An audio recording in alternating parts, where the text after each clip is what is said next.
Hey everybody, this is my big cousin Lyndon. He came in for a full highlight and micro trim. So we start off with this cut.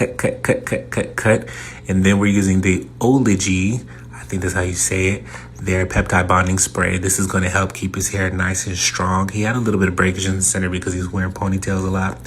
And then we started off with his highlights. I just did a classic foil mohawk section, 10 volume in the back, all the way up to 20 volume in the front. And this is the mohawk section. And then we swept up his hair heart.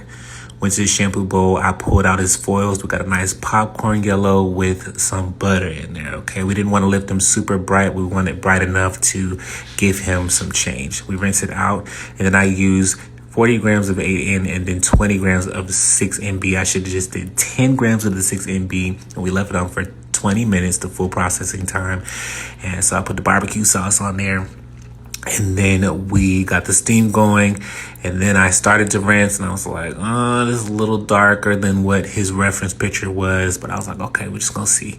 And then I'm using their Refresh Balancing, pH Balancing shampoo, and I'm using the Naturally Drenched Detangle brush to really get a nice cleanse. And then I'm showing him the tone. He was like, it's not bad. I'm not mad at it. I said, okay, cool, bet.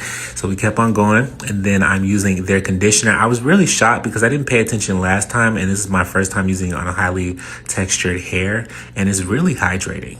I was very impressed with their conditioner. And then we put the cap on, got a steam going, left them underneath there for 10 minutes, and then took the cap off. We rinse them out, and then we are using the Ology, their repair mask, and then the Liquid Effects and Nairobi foam. This is what it looks like with the products, and as you can see at his scalp or towards his scalp, that's his natural texture, and then it's very straight on the end. So I was like, okay, we can't do a curly style, but we can do some flat twists. And then I told him he can take it out when he gets home. And then so I'm just twisting. I'm putting them in the dryer until it was like the cast was almost all gone. Then I'm using Firewall from AG and Island Kill Humidity Shield. We sprayed that on, and then I also went over his twist. And voila, this is the final look. Get into it. Nice dimensional look. Absolutely love this on him. Thank you so much, Lyndon.